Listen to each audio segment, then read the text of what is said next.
ஜோதிகாவுக்கு வாய் கொழுப்பு இன்னும் அடங்கல. என்ன திமிர் பேச்சு! தமிழக மக்கள் என்ன முட்டாளா? ஜோதிகாவே நாவை அடக்கு. ஒட்டுமொத்த சிவகுமார் குடும்பத்திற்கும் தக்க பாடம் புகட்டும் வகையில் மக்கள் பலத்த பதிலடி கொடுத்தும் இன்னும் ஜோதிகா வாயை கொழுப்பு அடங்கவில்லை என்கிற அளவிற்கு அவருடைய சமீபத்திலான திமிர் பேச்சு மீண்டும் மக்கள் மத்தியில் கோபத்தை ஏற்படுத்தி இருக்கிறது.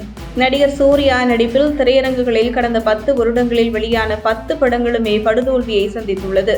இதற்கு முக்கிய காரணம் மக்கள் மத்தியில் சிவகுமார் குடும்பத்திற்கு எழுந்துள்ள எதிர்ப்புதான் என்றும், குறிப்பாக சூர்யா மனைவி ஜோதிகாவின் வாய்க்கொழுப்பு எடுத்த எல்லை மீறிய மேடை பேச்சுதான் என்கிற விமர்சனம் எழுந்து வருகிறது. குறிப்பாக மேடை ஒன்றில் தஞ்சை பெரிய கோவில் குறித்து சர்ச்சைக்குரிய வகையில் ஜோதிகா பேசிய பேச்சு கடவுள் நம்பிக்கை உள்ள அனைவருக்குமே கடும் கோபத்திற்கு உள்ளாகியது. அதேபோன்று ஜோதிகா சூர்யா தயாரிப்பில் OTTயில் வெளியான ஜெய் பீம் படம் வட மாவட்டங்களில் பெரும்பான்மையாக வாழக்கூடிய ஒரு குறிப்பிட்ட தமிழ் சமுதாயத்தை இழிவுபடுத்தும் வகையில் அமைந்திருந்தது கடும் எதிர்ப்புக்கும் சர்ச்சைக்கும் உள்ளானது. அப்போதே சூர்யாவும் ஜோதிகாவும் அந்த படத்தின் தயாரிப்பாளர் என்ற முறையில் மன்னிப்பு கேட்டிருந்தால் வட மாவட்டங்களில் பெரும்பான்மையாக இருக்கக்கூடிய அந்த மக்கள் மன்னித்து விட்டிருப்பார்கள். ஆனால் அந்த மக்களின் கோபத்திற்கும் உணர்வுக்கும் மதிப்பளிக்க முடியாமல் திமிராக நடந்து கொண்டனர்.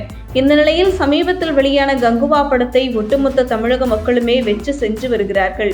குறிப்பாக ஒரு படம் நல்லா இருக்கு, நல்லா இல்லை என்பதை தாண்டி இந்த கங்குவா படம் மக்களின் கோபத்திற்கு கடுமையான விமர்சனத்திற்கும் உள்ளாவதற்கு காரணம் இதற்கு முன்பு சிவகுமார் குடும்பத்தினர், குறிப்பாக நடிகை ஜோதிகா சர்ச்சைக்குரிய வகையில் பேசியதன் வெளிப்பாடுதான்.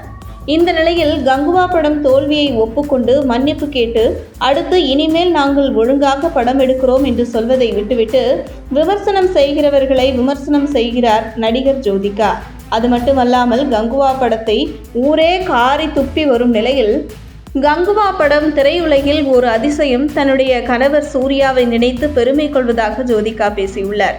அதே நேரத்தில் கங்குவா படத்தின் மீது எதிர்மறை கருத்துகள் தனக்கு வருத்தம் அளிப்பதாக தெரிவித்த ஜோதிகா, குறிப்பாக கங்குவா வெளியான முதல் நாளில் இப்படி விமர்சனம் வருவதை ஏற்றுக்கொள்ள முடியவில்லை என்றெல்லாம் விமர்சனம் செய்கின்ற மக்களையும் விமர்சனம் செய்து கங்குவா படம் என்னமோ ஹாலிவுட் ரேஞ்சுக்கு உள்ளது என்கிற போர்வையில் வாய்க்கொழுப்பெடுத்து ஜோதிகா பேசுவதாக சர்ச்சை எழுந்துள்ளது. இந்த நிலையில் மக்களின் கோபத்தை புரிந்து கொண்டு ஜோதிகா தன்னுடைய தவறை உணர்ந்து இனிவரும் காலங்களில் மேடையில் மைக்கை பிடிக்காமல் இருக்க வேண்டும், அல்லது மைக்கை பிடித்தால் மக்களின் உணர்வுகளுக்கு மதிப்பளித்து பேச வேண்டும்.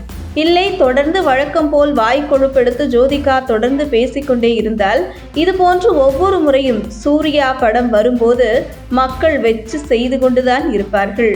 அந்த வகையில் நீங்கள் ஒரு குப்பை படத்தை எடுத்துவிட்டு அந்த படத்தை தமிழக மக்கள் பாராட்ட வேண்டும் என்று நினைப்பது தமிழக மக்கள் என்ன முட்டாளா? நாங்கள் பணம் கொடுத்து படம் பார்க்கின்றவர்கள். படம் பிடிக்கவில்லை என்றால் விமர்சனம் செய்யத்தான் செய்வோம். விமர்சனம் செய்யும் எங்களை விமர்சனம் செய்யும் ஜோதிகாவே நாவை அடக்கு என்று படம் பார்த்த பொதுமக்கள் பலரும் ஜோதிகாவை எச்சரித்து வருவது பற்றி உங்கள் கருத்துக்களை கமெண்ட் செய்யுங்கள். உங்கள் தின சேவல்.